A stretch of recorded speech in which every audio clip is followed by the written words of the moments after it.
Aceh sebuah negeri di ujung pulau Sumatera yang merupakan tempat dimulainya penyebaran Islam pertama di Indonesia, juga memainkan peran penting dalam penyebaran Islam di Asia Tenggara. Provinsi dengan julukan Serambi Mekah ini kaya akan seni dan budaya yang hingga saat ini tetap lestari dalam kehidupan masyarakatnya. Demikian juga di sisi lain, jauh sebelum puncak kejayaan Aceh di bawah pemerintahan Sultan Iskandar Muda.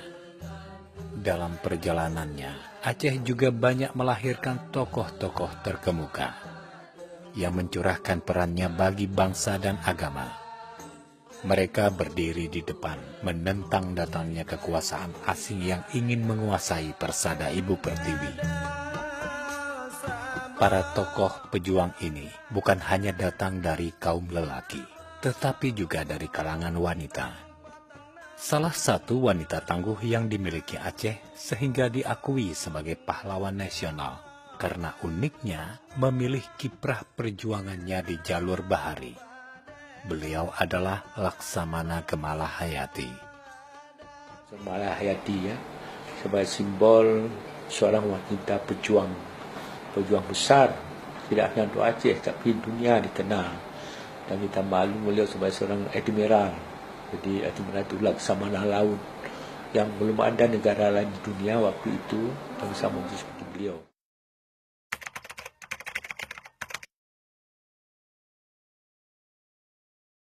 Sebenarnya waktu itu tidak ada yang namanya emansipasi. Ya.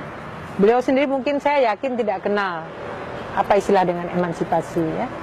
Tetapi begitulah wanita Aceh. Ya. Wanita Aceh dengan laki-laki Aceh itu tidak jauh berbeda. Makanya tidak heran kalau dikatakan oleh Zengraf, ditulis oleh Zengraf dalam bukunya yang berjudul Aceh. Kalau kita berperang dengan bangsa Aceh, kita tidak saja berperang dengan laki-laki, tidak saja berperang dengan orang tua, dengan wanita, dengan anak-anak, bahkan dengan rumput di pinggir jalan.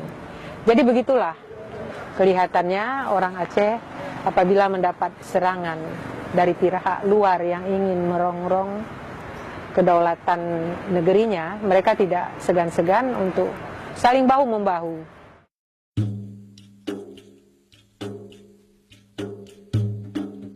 Kemalahayati merupakan keturunan dari Sultan Ali Mugayyad Shah yang memimpin kerajaan Aceh Darussalam pada tahun 1511 hingga 1530 Masehi. Dari Sultan ini lahirlah Sultan Salahuddin yang kemudian memiliki anak yang menjadi Laksamana, Muhammad Said Shah. Darah Laksamana inilah mengalir kepada anak lelakinya, Laksamana Mahmud Shah, yang merupakan ayah dari Laksamana Kemalahayati, sehingga gelora jiwa bahari mengalir deras di dalam sanubarinya. Laksamana Kemalahayati yang merupakan seorang inovator sekaligus motivator, mengenyam pendidikan pada Akademi Bitai Ma'had Baitul Maqdis, yang selalu mengikut sertakan ulama dalam berbagai gagasannya. Salah satu gagasannya adalah mengumpulkan janda-janda yang suaminya syahid dalam peperangan dan dilatih bertempur secara profesional. Ketika dukungan para ulama diperoleh, terbentuklah Laskar Inong Bale, yang kemudian dengan pimpinan Kemalahayati, laskar ini ikut berjuang melawan Portugis.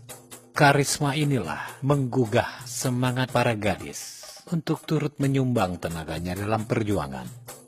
Dalam satu sumber disebutkan, perjuangan Kemalahayati didasari oleh dendam dikarenakan gugurnya sang suami dalam perjuangan melawan Portugis di Selat Malaka. Itu kan tidak ada tempat lain tuh ya. Inong Bale itu terkenal. Prajanda ini membuktikan bahwa umumnya wanita-wanita ini untuk menuntut balas kepada kemerdekaan suaminya. Itu bukti bahwa orang itu, wanita Aceh itu setia kepada suaminya. Itu kan meninggalnya pun dia tetap membela itu. Kalau sudah meninggal kan dia bentuk pasukan.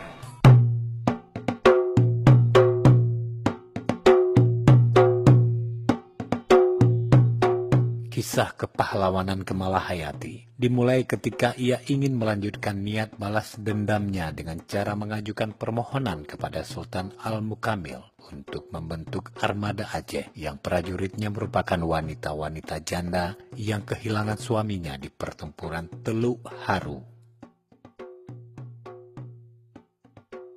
Mengingat bahwa Kemalahayati merupakan seorang prajurit yang cakap dari Akademi Militer, maka dengan senang hati Sultan mengabulkan permohonannya dan mengangkat Kemalahayati sebagai laksamana. Armada yang baru dibentuk ini diberi nama Armada Inong Balai. Dalam bahasa Indonesia artinya Armada Wanita Janda. Mereka mengambil Teluk Krung Raya sebagai pangkalan. Di sekitar inilah Laksamana Kemalahayati membangun benteng Inong Balai yang letaknya di perbukitan. Sekarang benteng tersebut masih bisa kita saksikan di Teluk Krung Raya, dekat pelabuhan Malahayati.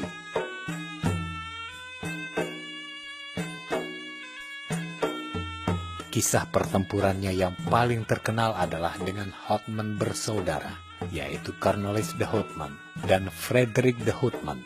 Cornelis bersaudara yang terkenal sangat kuat dalam berperang, dapat dihancurkan oleh armada Laksamana Kemalahayati. Begitulah yang dideskripsikan oleh Mary J. van Zegelen dalam bukunya Oude Glory.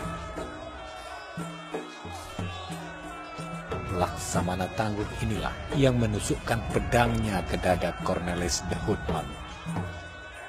Tidak berapa lama sesudah peristiwa Cornelis de Houtman, 21 November 1600, datanglah Paulus van Carden dari Belanda yang melakukan rampasan dan menenggelamkan sebuah kapal dagang Aceh. Sayangnya kala itu, Kemalahayati dengan armadanya gagal menangkap rombongan tersebut. Pada 31 Juni 1601, Kemalahayati mendengar kabar kedatangan rombongan kapal Belanda di Aceh yang dipimpin Laksamana Jacob van Neck. Kemalahayati memerintahkan armada Inong Balai menahan kapal-kapal Belanda tersebut. Namun setelah diperiksa, rombongan Belanda yang datang itu ternyata bertujuan damai. Mereka membawa surat permohonan maaf Prince Maurits yang ditujukan kepada Sultan Saidil Mukamil. Menjelang 23 Agustus 1601, Pangeran Maurits dari negeri Belanda datang ke Aceh untuk menjalin persahabatan. Perdamaian pun terwujud. Dengan imbalan dibebaskannya Frederik de Houtman dan Belanda bersedia membayar kerugian yang telah mereka perbuat. Pada masa Sultanah Kemalahayati, Aceh menjalin kerjasama diplomatik hingga ke negeri Raja Inggris. Malahayati disebut masih memimpin pasukan Aceh menghadapi armada Portugis di bawah Alfonso de Castro yang menyerbu Krung Raya Aceh pada Juni 1606. Sejumlah sumber sejarah menyebut Malahayati gugur dalam pertempuran melawan Portugis itu. Di atas sebuah bukit di daerah Krung Raya, tepatnya di Desa Lamre, Kecamatan Masjid Raya, Kabupaten Aceh Besar, terdapat sebuah makam. Di sanalah jasad seorang Serikandi Aceh dimakamkan. Seorang laksamana militer perempuan pertama dan terhebat yang pernah dimiliki Kesultanan Aceh. Nama Laksamana Kemalahayati juga masuk dalam daftar 10 Best Women Warrior dan juga menjadi salah satu di 7 Warlord Women in History. Untuk mengenang segala perjuangan Laksamana Kemalahayati, sebuah serial bertajuk Laksamana Kemalahayati telah digarap dengan sutradara mantan Menteri Pemuda dan Olahraga Adyak Sadal. Berbagai buku tentang biografinya pun telah beredar. Ada pula epos tentang dirinya yang ditulis oleh Endang Murdopo dalam novelnya Perempuan Kemala. Bahkan seorang penulis Belanda, Mary C. van Zegelen, pernah menulis pujian-pujian untuk Laksamana ini dalam bukunya Vrouwelijke Admiraal Malahayati. Dan untuk mengabadikan nama dari sosok diplomat ulung, kini sekolah, perkampungan, kapal, pelabuhan, dan rumah sakit pun tak luput menggunakan nama Laksamana Kemalahayati agar tak hangus tergerus waktu. Tulisan dan film pun juga dapat menjadi media mengabadikan Kemalahayati sebagai Serikandi nasional yang patut kita banggakan. Hanya bangsa sendirilah yang dapat menghargai jasa para pendahulunya. Mereka pula yang mampu mewarisi jiwa pejuang dan semangat kepahlawanan untuk mampu menjadi bangsa yang besar. Perlu kiranya meneladani serta menumbuhkan jiwa dan semangat bahari dalam rangka membangun Republik Indonesia sebagai negara maritim yang kuat di Asia Tenggara, yang akan menjadi kebanggaan kita.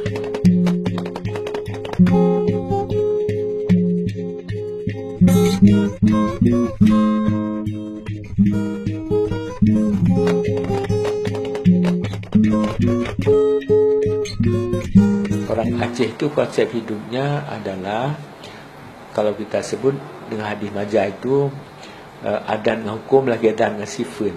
Artinya ada dua komponen sumber nilai yang dianut, agama dan adan. Agama sebagai sumber pokok, adat itu refleksi daripada nilai agama, diwujudkan kenyataan dalam sikap, tindak tanduk, perbuatan masyarakat.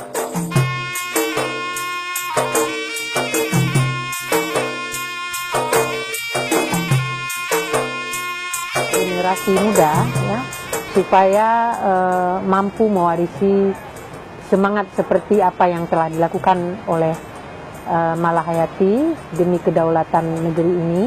Generasi muda itu harus mau belajar keras ya. Di samping itu juga harus mendalami agamanya, sehingga apa yang disebut dengan adat Aceh, budaya Aceh itu tidak pernah berseberangan dengan nilai-nilai agama.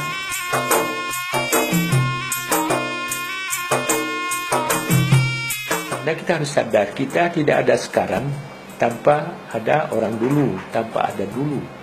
Dan itu harus ada kesinambungan. Yang dulu itu menjadi garis start kita, jadi sumber pembelajaran untuk apa yang harus kita tingkatkan.